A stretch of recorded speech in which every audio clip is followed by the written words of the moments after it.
1925. Pierre Bonnard adquiere una modesta casa con jardín en Le Canet, en las colinas que dominan Cannes. La llama Le Bosquet. Desde este momento hasta su muerte en 1947, volverá una y otra vez a Le Canet. Es allí donde permanece durante toda la Segunda Guerra Mundial.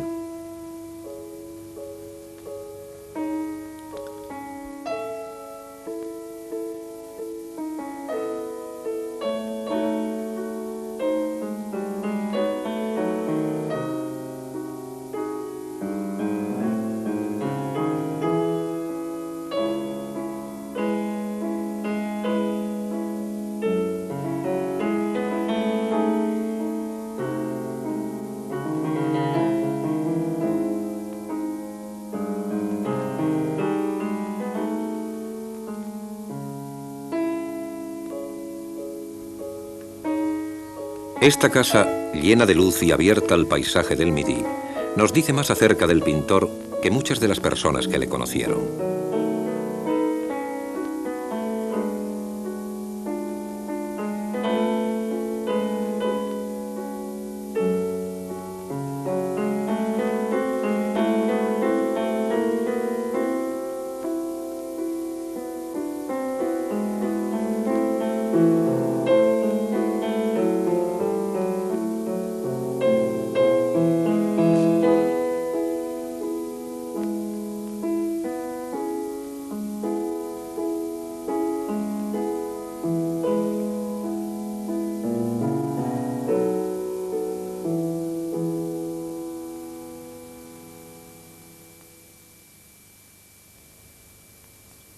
El estudio, como el resto de las habitaciones, es pequeño, lo que produce en el visitante la impresión de acercar el paisaje hacia el decorado interior.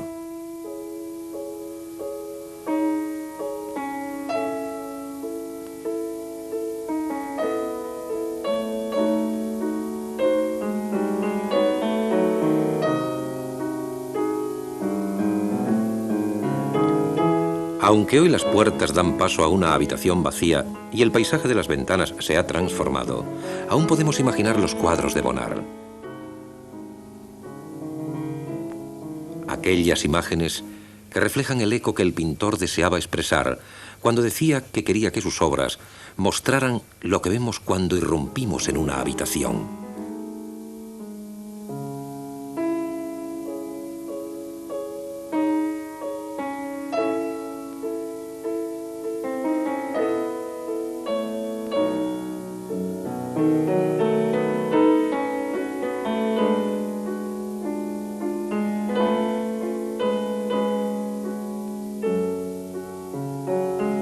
Aún florece en el jardín el almendro que constituye el motivo de su último cuadro.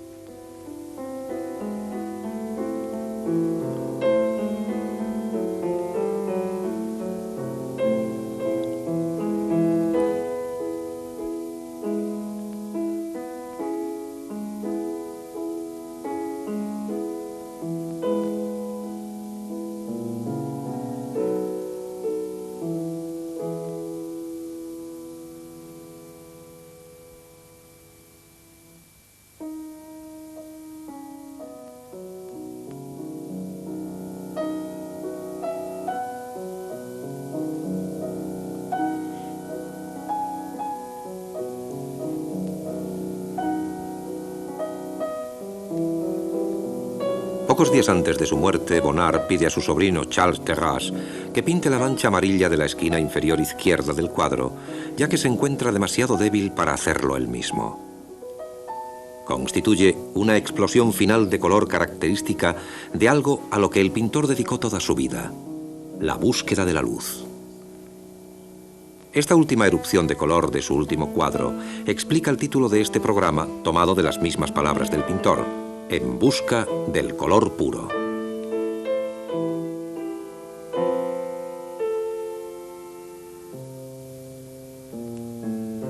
Bonnard, octogenario, fotografiado en su estudio el mismo año de su muerte por Henri Cartier-Bresson.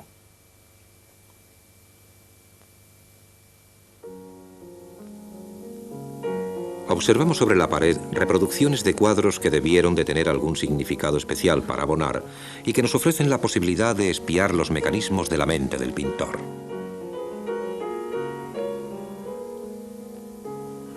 Gauguin constituyó para mí una enorme fuente de inspiración. El cuadro de Gauguin, Lucha de Jacob con el ángel, nos acerca a Bonnard cuando contaba 20 años de edad. Aún estudia Derecho cuando se inscribe en la Académie Julian, donde conoce a Maurice Denis y a Paul Sérizier. Poco después es admitido en la Escuela de Bellas Artes, donde coincide con Édouard Vuillard. Todos ellos reverencian a Gauguin, el maestro de Montauban, quien les anima a atreverse con todo, con cualquier cosa. De tal actitud nace un óleo temprano, el ejercicio.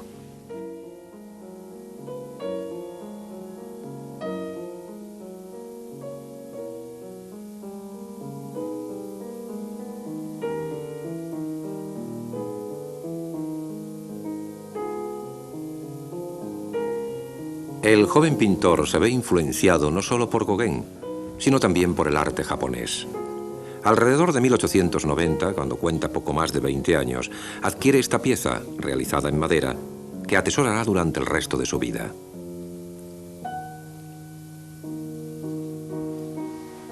A Bonnard le atrae la simplicidad de la pintura japonesa. Su utilización del color y del trazo y la división que hace del espacio abren para él nuevas perspectivas. Tanto él como sus amigos se contemplan a sí mismos como profetas de un arte nuevo, como Nabis, que significa profeta en hebreo. Como resultado de su predilección por todo lo japonés, Bonnard recibe el apodo de el Nabi japonés.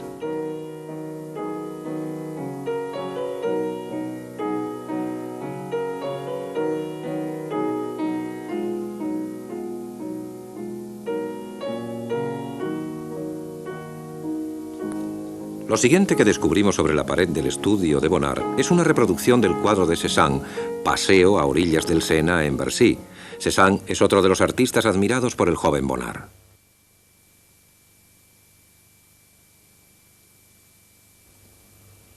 En homenaje a Cézanne, de Maurice Denis, vemos a los Nabis reunidos en un solo cuadro. Mientras Sérizier diserta, Ramson, Denis, Roussel y Bonnard permanecen en atenta actitud.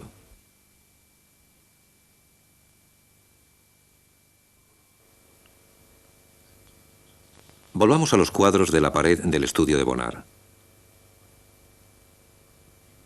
Vemos aquí Bañistas, Asnières, de Seurat.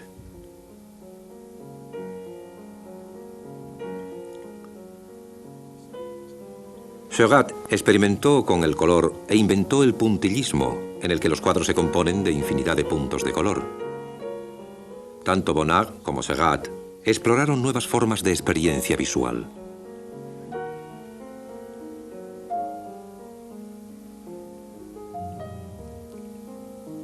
La Piazza del Popolo, pintada por Bonnard en 1922, constituye una reminiscencia de Seurat, especialmente en cuanto a su composición y a las figuras situadas en primer plano.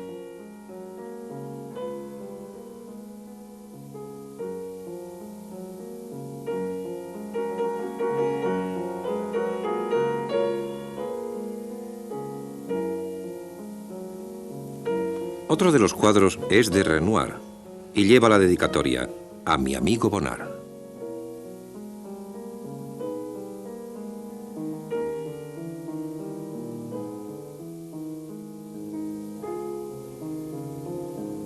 Bonnard y Renoir comparten el mismo entusiasmo por la luz del Mediterráneo. Acompañemos al pintor durante uno de sus paseos tempranos por las colinas que dominan la bahía de Cannes. El artista captura sus impresiones en rápidos esbozos. Los puntos y las líneas denotan simultáneamente los colores que el artista mezcla luego en su estudio. De este modo, la luz y la forma emergen del juego de masas coloreadas sin ayuda de sombras u otros recursos. Observa el pintor. El dibujo es una sensación, el color, un acto de la razón.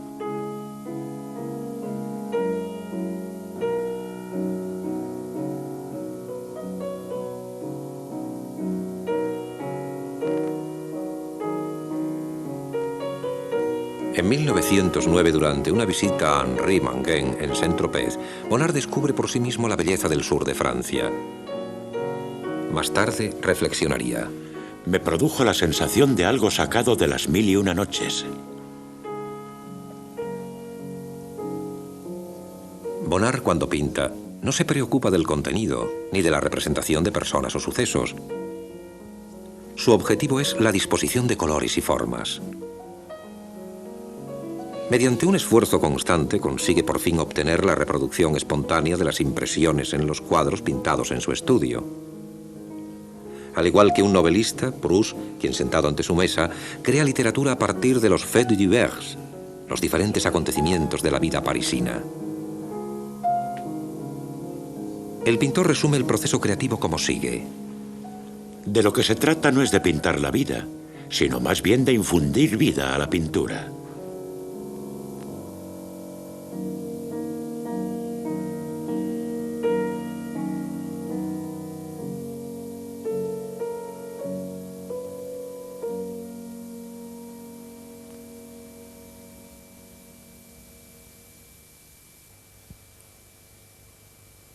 Uno de los acontecimientos más importantes de la vida del pintor es su encuentro con Claude Monet.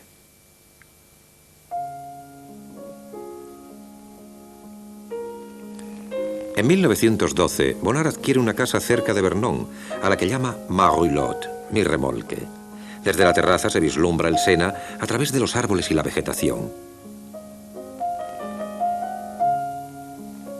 No lejos de allí, en su jardín de Giverny, Monet trabaja en sus primeros cuadros de nenúfares.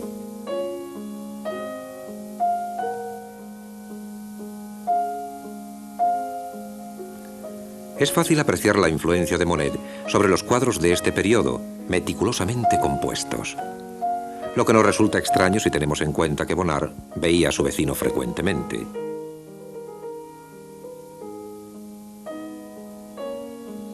Aunque se estudie cuidadosamente, no es fácil distinguir la variedad de influencias que hay en la pintura de Bonnard. Durante su juventud, Bonnard perteneció al vanguardismo, colabora en la Revue Blanche y diseñaba los escenarios para el Bourgeois de Alfred Jarry. En Bonnard, el anarquismo y el razonamiento burgués se compensan perfectamente entre sí. Permanece fiel a sí mismo, no pertenece a movimiento alguno, y lo único que le interesa es crear algo individual. En sus declaraciones critica el cubismo. El cubismo resultó perjudicial para aquellos que no poseían un aprendizaje formal. Para los que sabían pintar, resultó útil. Bonnard se muestra receptivo hacia la pintura de sus contemporáneos. Se mantiene al día visitando exposiciones y galerías, pero después de los Nabis, ya no vuelve a formar parte de ningún nuevo movimiento. Desea limitarse a ser un pintor de sensaciones. Él mismo observa. El pintor de sensaciones crea un mundo que se mantiene a sí mismo. Un cuadro es como un libro.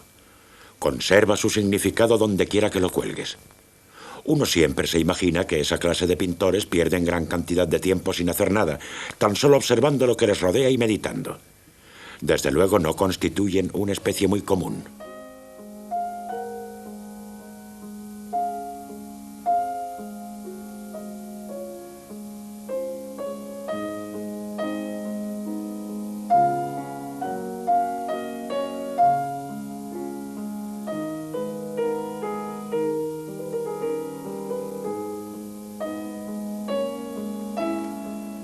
En sus pinturas más tardías, donde el uso del color roza la abstracción, Bonnard se acerca al Monet de los últimos nenúfares. Para Bonnard, el color lo es todo. Una nueva ojeada a la pared del estudio nos revela, junto al nenúfar, la calle en Delft de Vermeer, en medio de otras muchas postales. Fijémonos, por ejemplo, en estas reproducciones. Vemos que se puede crear algo bello partiendo de cualquier cosa. Tal es la opinión de Bonnard, y el motivo banal que utiliza para un cuadro que pinta en 1929, La Palmera, demuestra su acierto.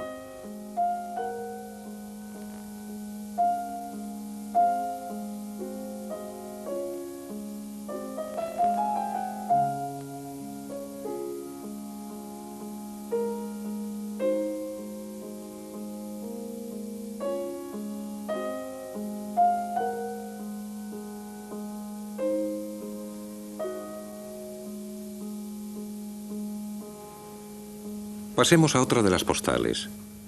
Esta no la colgó en la pared del estudio. Es una vista de Ámsterdam que recibió en 1925. El remitente es Henri Matisse. Vive la peinture. Viva la pintura. Estas palabras de aliento son testigo de una larga amistad. Ambos pintores se conocieron en 1910, en un momento en el que la pintura de Bonnard sufría una transformación radical. 1925. Viva la pintura. A lo largo de este mismo año, Bonnard utiliza el lema como título para uno de sus cuadros. 15 años más tarde, ambos pintores experimentarían un acercamiento muy especial. Para entonces había estallado la Segunda Guerra Mundial. Bonnard vive en Le Canet y Matisse en Chimieux, cerca de Niza. La austeridad de la guerra hace que ambos pintores se sientan solos. Se visitan con frecuencia y se escriben. Su correspondencia constituye un magnífico testimonio de su profunda amistad. El 7 de septiembre Matisse escribe a Bonnard: creo que me iría muy bien hacerte una visita. En cualquier caso, la contemplación de tu pintura hace que la vida resulte más soportable y en lo que se refiere a mi trabajo me ayuda a adoptar una actitud más relajada. Bonnard a Matisse, mayo de 1946. Tus dos cuadros embellecen, sí, embellecen mi comedor. Los muros color ocre de la habitación proporcionan un fondo perfecto. El cuadro de la mujer con el collar en particular parece refulgir. Durante la tarde el rojo resulta magnífico. Durante el día el azul se convierte en el color dominante. ¡Qué intensidad! Estos colores poseen vida propia. ¿Cómo cambian a medida que cambia la luz? Cada día observo aspectos nuevos y no sabes cómo te agradezco el haberme proporcionado lo que es al mismo tiempo una fuente de placer y de instrucción visual. Aún existen más misterios entre los cuadros de la pared del estudio de Bonnard. Tomemos, por ejemplo, esta reproducción de una estatua clásica.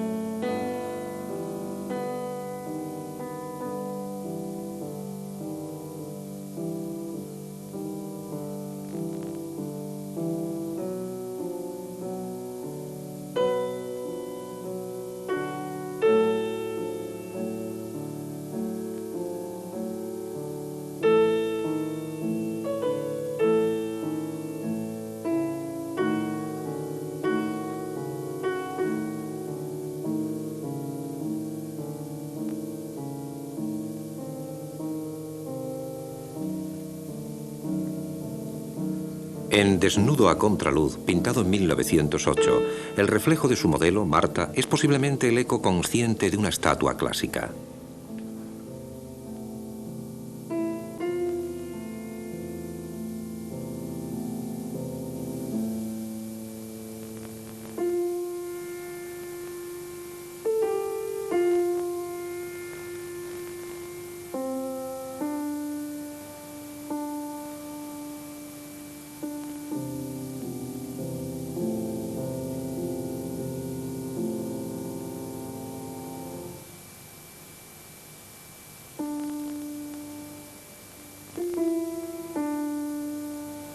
La belleza de una estatua de mármol clásica es la suma de todos los movimientos que condujeron a su creación.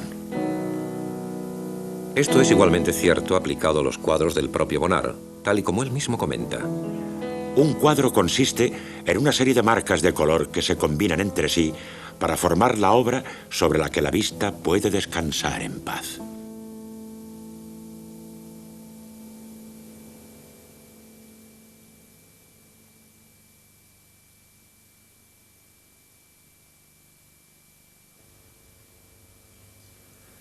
La última reproducción que vemos sobre la pared del estudio de Bonnard es la más difícil de explicar.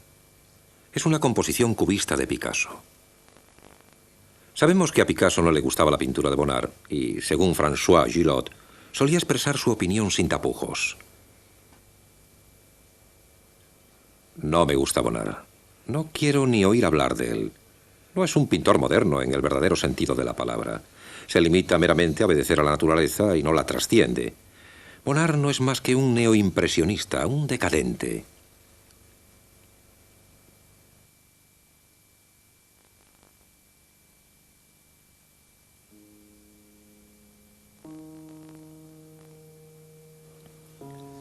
A Bonnard le hiere profundamente la hostilidad de Picasso y su círculo. En 1933 escribe a su sobrino Charles Terrasse: estoy trabajando duro y sumergiéndome más y más en esta pasión tan pasada de moda que es para mí la pintura. ¿Acaso sea ya uno de los últimos en este campo? Y como para desmentir con ello a todos sus críticos, es durante este periodo cuando realiza sus desnudos más hermosos.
Esta es Marta, modelo de Bonnard y su mujer desde 1925. Es quien comparte su vida durante más de medio siglo. Se conocieron en 1893. En 1895, Bonnard la pintó por primera vez. Hasta la muerte de Marta en 1942, Bonnard la pinta una y otra vez en la intimidad de su ambiente personal.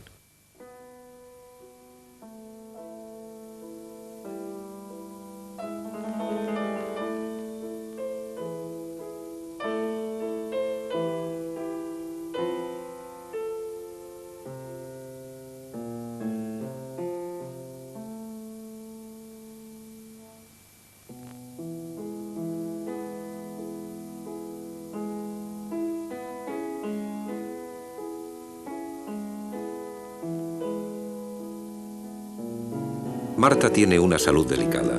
Los médicos prescriben periodos de convalecencia y cambios de aires. Bonnard y Marta viajan a Arcachon, Deauville, Le Bol, Saint-Honoré-le-Vence, Luxeuil y otros balnearios.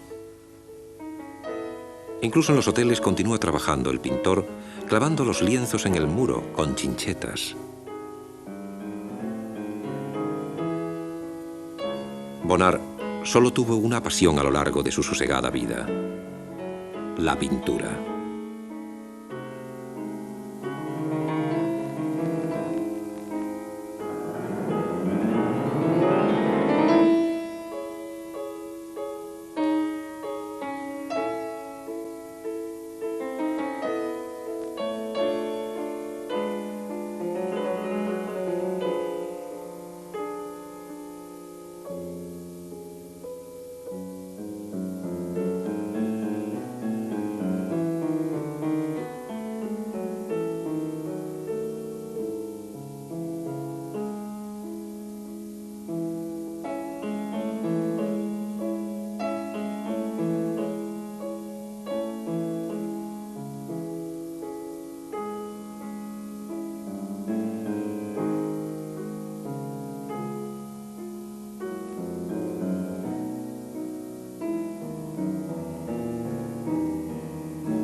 A pesar del paso del tiempo, Marta permanece joven en sus cuadros.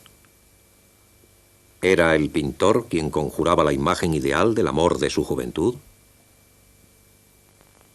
¿O era que Marta temía la vejez e insistía en que siempre la pintaran como una mujer joven?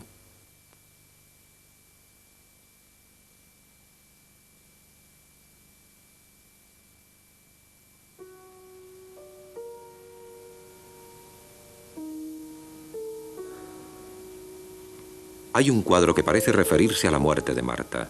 Se trata de un lienzo acabado en 1943 y titulado Interior en Le Canet. A la izquierda del cuadro, un desnudo femenino se desvanece en la oscuridad, mientras a la derecha, una solitaria polvera azul capta la vista del observador y como un fetiche conjura la presencia femenina.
Bonnard pinta sus autorretratos con resuelta sinceridad.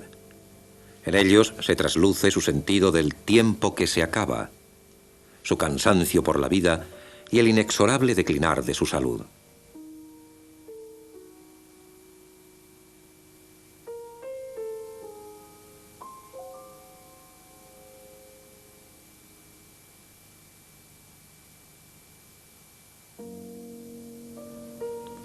Estos cuadros constituyen momentos de verdad en los que el pintor cede algo de sí mismo, algo que Bonnard hace con dignidad y sin asomo de vanidad.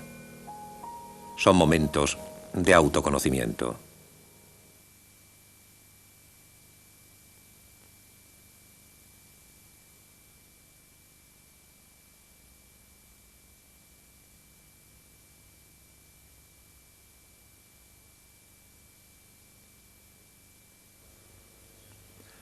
El Navi japonés se ha convertido en una asceta oriental. Noviembre de 1940, escribe a Matisse. Mi trabajo avanza de modo muy satisfactorio. Sueño con descubrir lo absoluto.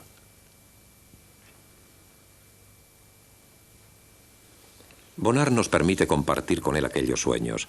Dejó tras él una serie de cuadernos de apuntes, con ayuda de los cuales podemos reconstruir el desarrollo de su obra. Durante casi 30 años, el pintor se sirve de esbozos para capturar leves impresiones pasajeras. No hay ni un cuadro de Bonnard que no se halle basado sobre un apunte. Además de esbozos, los cuadernos contienen otra clase de anotaciones, incluyendo observaciones cotidianas sobre el estado del tiempo, donde quiera que se encuentre Bonnard. Los sucesos del día le interesan menos que las condiciones meteorológicas. Un tiempo agradable, aunque frío. El vermellón se mezcla con sombras anaranjadas. El violeta se funde con el gris.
Los bocetos no son sino estudios para los cuadros.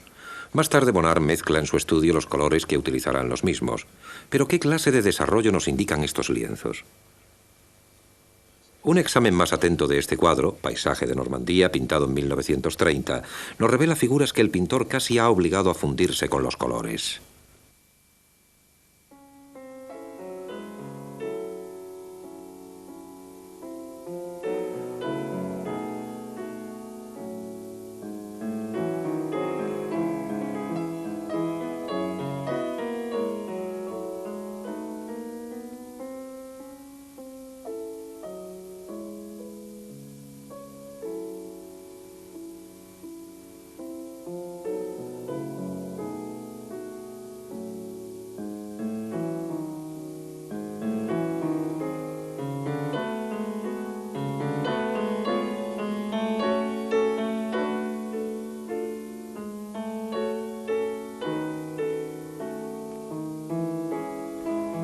En Jardín en Le Canet, pintado en 1936, Bonnard invita al observador a concentrarse únicamente en los colores.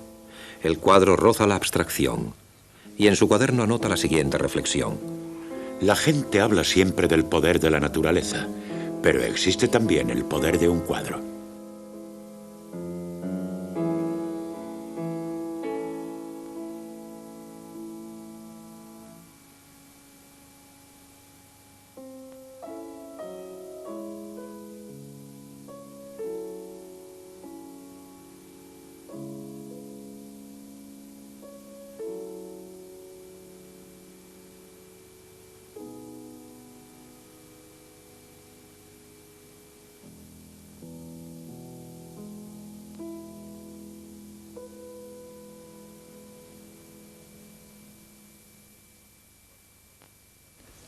El mantel a cuadros rojos, pintado en 1910, nos hace cuestionar el modo en que habitualmente contemplamos las cosas. El pintor escoge un punto de vista excepcionalmente elevado y divide el cuadro en zonas horizontales y verticales a las que aporta valores cromáticos particulares.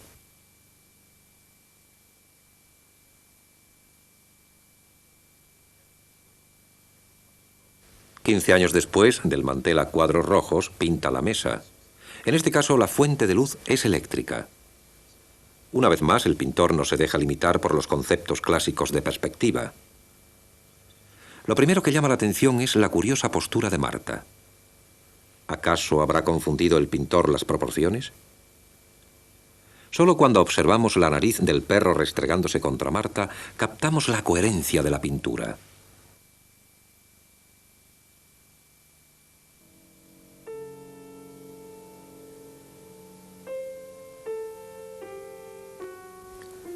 En Esquina de mesa, pintada en 1935, Bonnard parece querer desafiar las leyes de la perspectiva y la gravedad. Los objetos individuales parecen proyectarse hacia el fondo sobre sombras de color y la silla del fondo parece retroceder. También resulta típico el modo en que el borde del cuadro corta los objetos.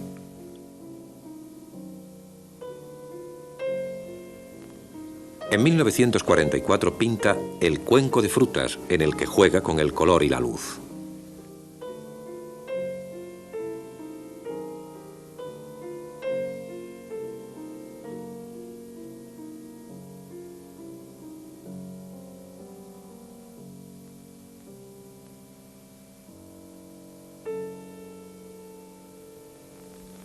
Ya en 1921 Bonnard pinta La ventana abierta, una composición que juega con nuestra percepción de los objetos.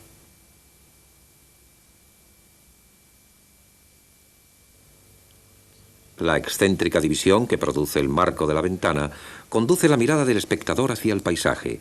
Solamente entonces observamos la mujer dormida que aparece en la parte derecha del cuadro.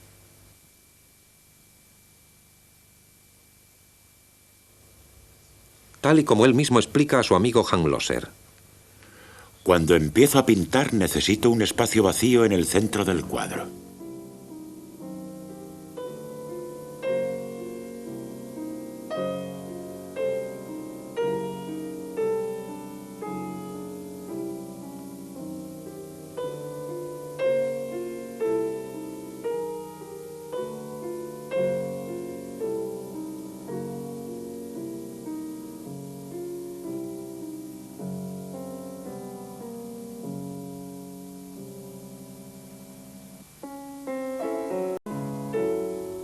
En 1901 pinta Familia en el jardín, una escena hábilmente compuesta en la que las figuras son todas miembros de su familia. Sobrinos, sobrinas, abuelos, todos en el jardín de la casa familiar de Grand-Lems, en el Dauphiné.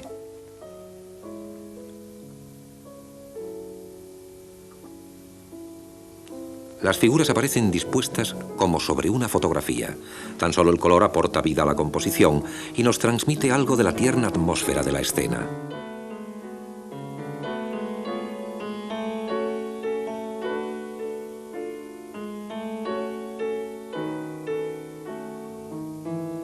Mujeres en el jardín se pintó en 1920, aunque luego fue retocada en 1945. Constituye un ejemplo de la actitud de Bonnard frente al tiempo. A medida que el brillo y la fuerza del color amarillo comienzan a fascinarle en los últimos años de su vida, transforma con sencillez el inocente parloteo de las mujeres de los años 20. Observa. En una obra de arte, el tiempo permanece inmóvil.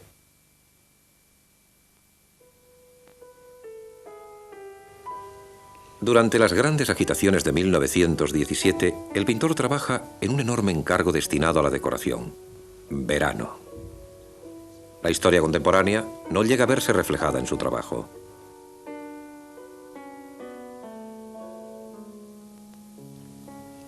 Incluso las catástrofes parecen no afectarle apenas. Se limita a vivir su única pasión, la pintura.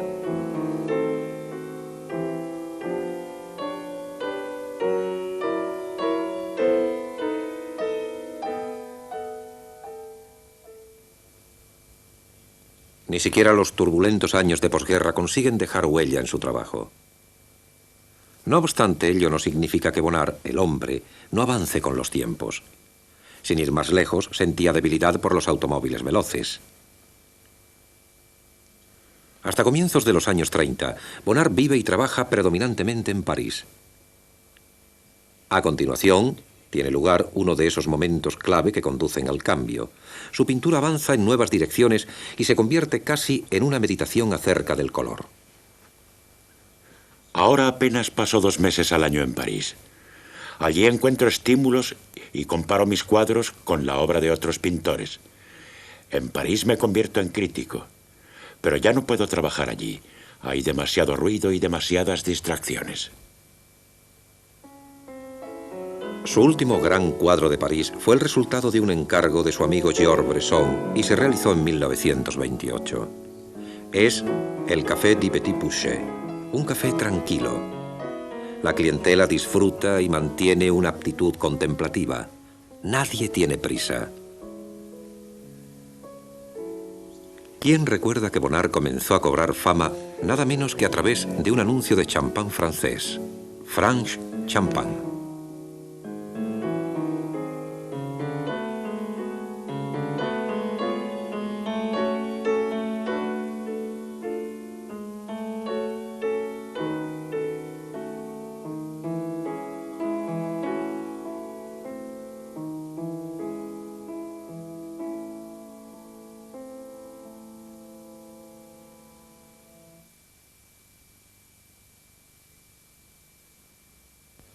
El pintor se mantiene tan inconsciente del tiempo como sus personajes. Trabaja sobre un cuadro pequeño titulado El Muelle durante 8 años, antes de regalárselo a sus amigos suizos Arthur y Heidi Hamlöser. Ha precisado todo este tiempo para encontrar y rectificar el error que alteraba el equilibrio de la composición. Fíjate, he incrementado el efecto del amarillo. Ahora el equilibrio es perfecto y opino que el cuadro, aunque es pequeño, no ha resultado nada mal.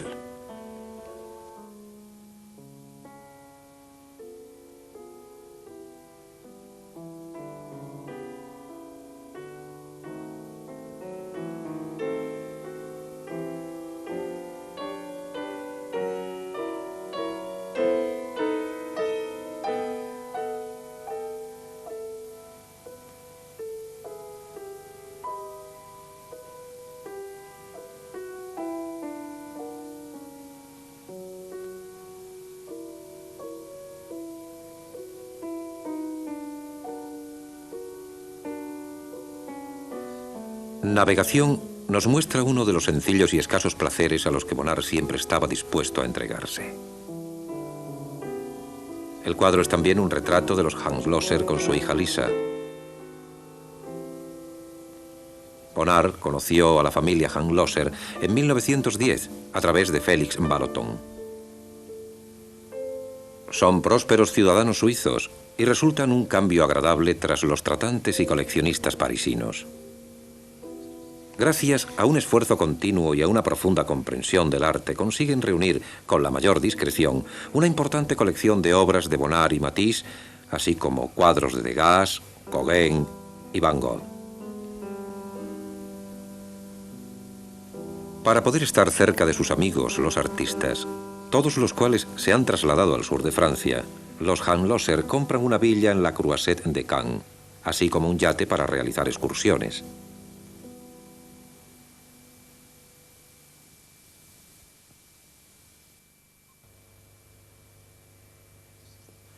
Esta es la única película que existe sobre Pierre Bonnard. La filmó Adrien Maet una tarde de verano de 1946 durante un picnic celebrado en honor del pintor.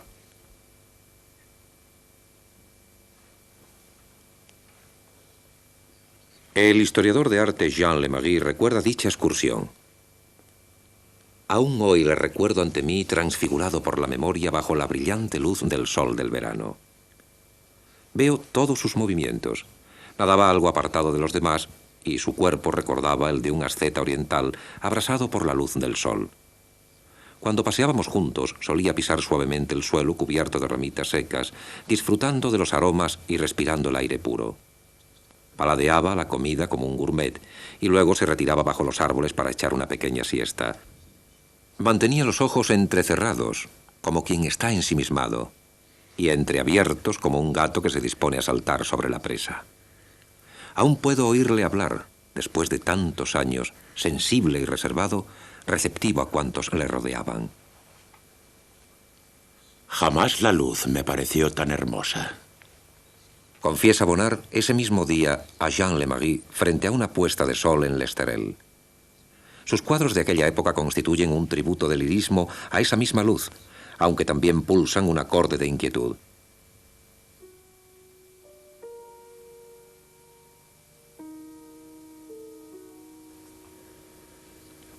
Estos bañistas que relucen bajo la luz del atardecer, inmersos en un mar ácido, evocan un crepúsculo distinto.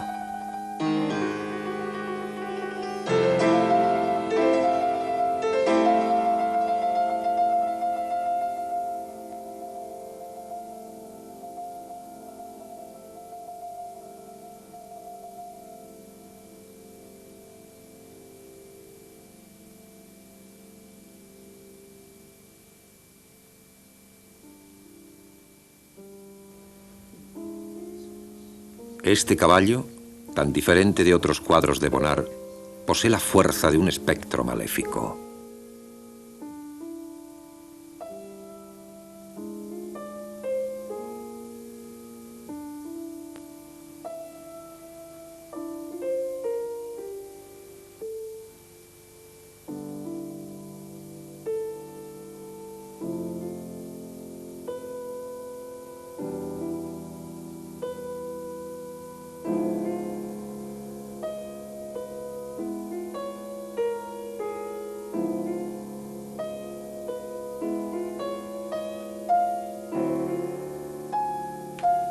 Este paisaje mediterráneo podría considerarse como la suma de todos los experimentos del pintor. Una tierra reluciente y un cielo dominado por los colores rojo y naranja. Todo se convierte en color y el color se transforma en luz. Ya no resulta posible distinguir los personajes. Explica el pintor que ya cuenta 80 años de edad. En arte, lo único que importa es la reacción. Al llegar a su vejez, Bonnard relee las obras de Mallarmé, quien manifiesta, al igual que podría haberlo hecho el propio Bonnard.